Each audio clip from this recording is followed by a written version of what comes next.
Full disclosure, the voice you are listening to now is artificially generated, brought to you by satisphonic.com. See the link in the description for more details. What outdated or obsolete tech are you still using and are perfectly happy with? Printers that could print without a subscription. I have a brother color laser that I got about 4 years ago. It's a fucking champ. Truth, The Verge nailed it a few months ago. Best printer 2023. Just buy this brother laser printer everyone has. It's fine. That article is hilarious, and I appreciate how quickly it gets straight to the point. And here's 275 words about printers I asked Chacha to write, so this post ranks in search because Google thinks you have to pad out articles in order to demonstrate authority. But I am telling you to just buy whatever brother laser printer is on sale and never think about printers again. Leo, amazing. I ordered a charger for my old D's Lite, came out 2006. Last week and damn did I miss it. The D's Age of Empires, old Pokemon games, I'm having a blast. D's Lite was peak Nintendo handheld, emo. I collect pink Nintendo handhelds, so I have 2 of them. I bought one, coral pink, in 2007 with my first paycheck, and I bought the other metallic rose or whatever in 2012 when I worked at GameStop. They both still play like they're brand new. And I loved the game a lot, so I could still play my faves like Golden Sun and do the trade from Gen 3 to Gen 4 in Pokemon. Adobe Kes4, screw the monthly subscriptions.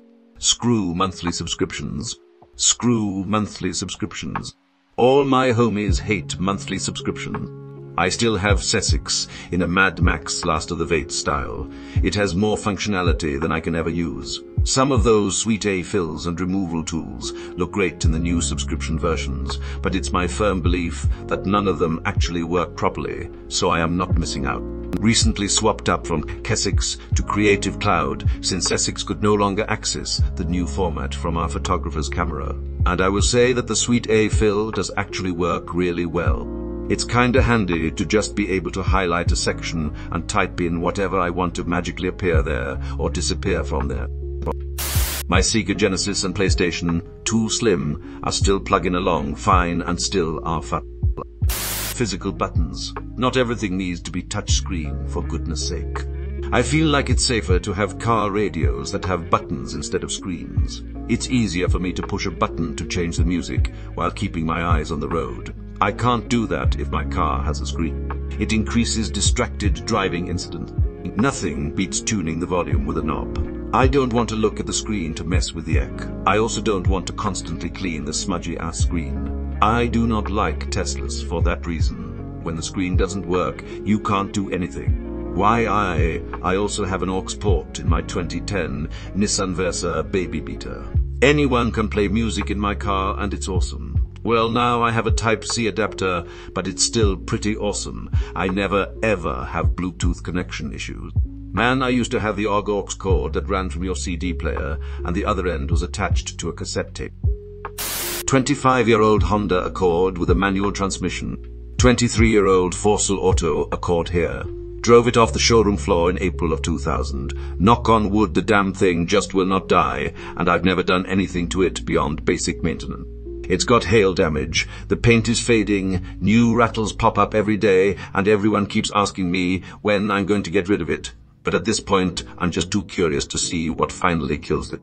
I recently found a 97 Accord with a 5-speed not being used by the owner. Got it for $500. Only 130,000 miles. Thing will still be driving around during the apocalypse.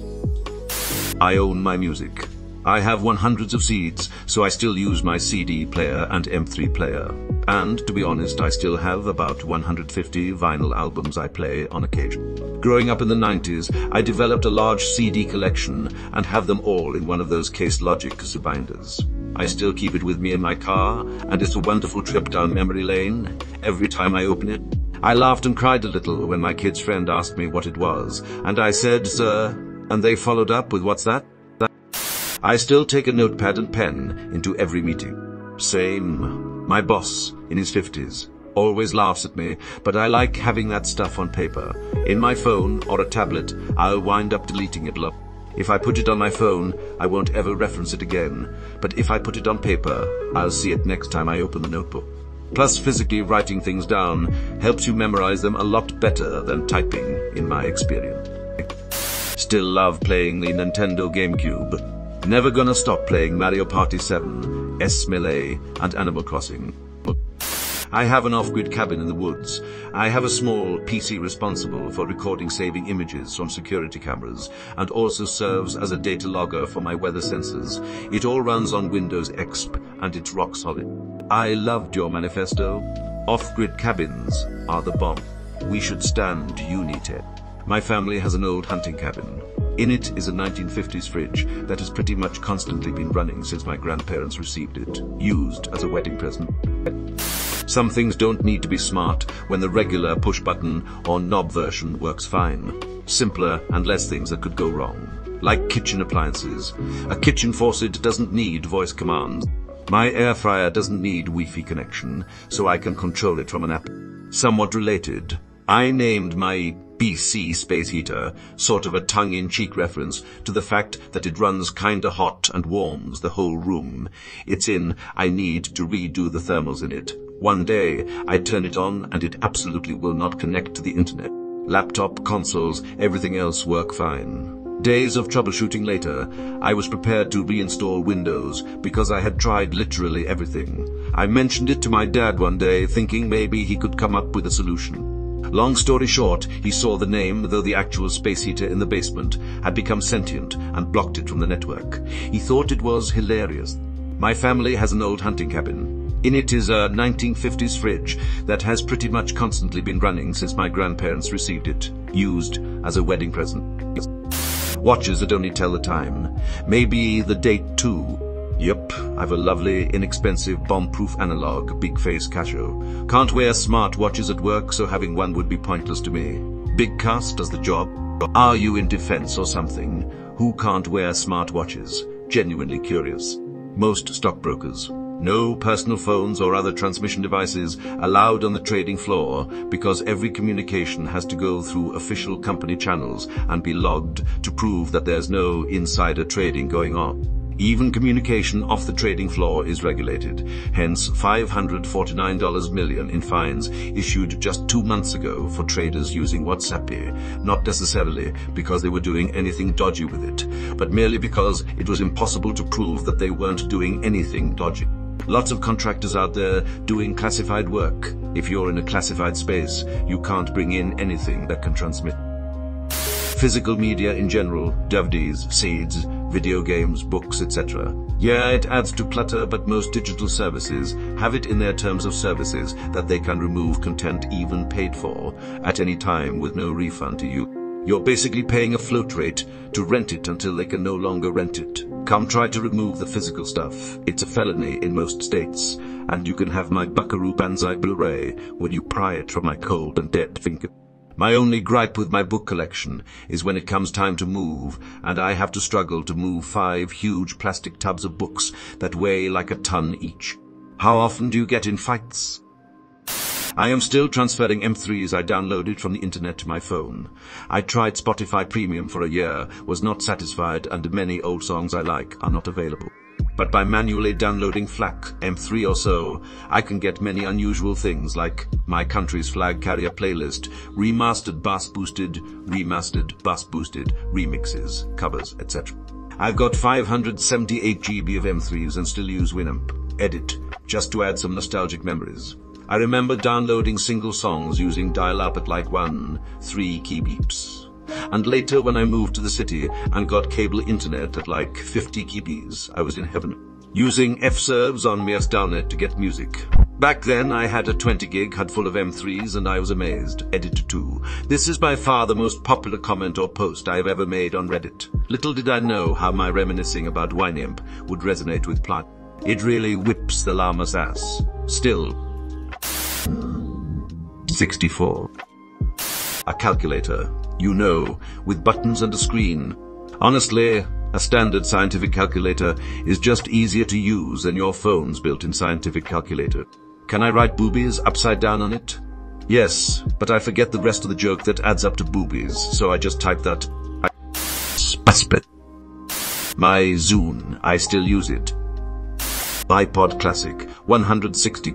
iPods just have aged so well. Being offline devices, not counting touch, they're just so perfect to this day. Been fixing up a few lately. Textbooks, bro. Not even technology. Why is everything online now? I need the ability to highlight something.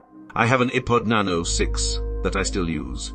It's only 64GB but holds like 40 hours of music. It's plugged into my car stereo's US port. I used to wear it as a wrist watch before the Apple Watch came out. My film cameras. What I would give to have back the headphone jack in my phone. Darbs. Sadly, most modern computers have no drives, so external is the only option. Wired earphones. Cheap, don't have to charge, don't need to worry about losing them. Bring 3.5 back for phones, damn it. I just bought myself a couple of USB-C to 3.5 adapters, one to use with wired headphones, and one to keep in the drawer for when I lose the one I'm using. Yep, market is saturated with bat buds, and I've tried several. There's something wrong with every model I've tried. Either uncomfortable drops connection, poor microphones, crap noise, cancelling, crap battery. Recently got a phone with 3.5 headphone, jacky. Immediately bought some wired buds. Zero issues. I'm looking after this phone like it's my second-born child. A pen. Works just fine when I need it. Sell me this pen. I'd rather use my MP3 player with wired earbuds than play music through iTunes on my phone. Sell me this pen. I have a hand crank and opener. I also have a lawnmower without an engine. Edit. I also drive a stick shift. I have a hand crank can opener. I've never understood the point of an electric can opener, to be honest, except maybe in cases where someone doesn't have two fully functioning hands. A good cast iron pan is still superior to anything that has been invented since. I have a hand crank can opener. I've never understood the point of an electric can opener, to be honest, except maybe in cases where someone doesn't have two fully functioning hands. Manual transmission. I store my passwords in a physical pen and paper notebook. I am not impressed at the notion of storing passwords in some sort of cloud-based solution.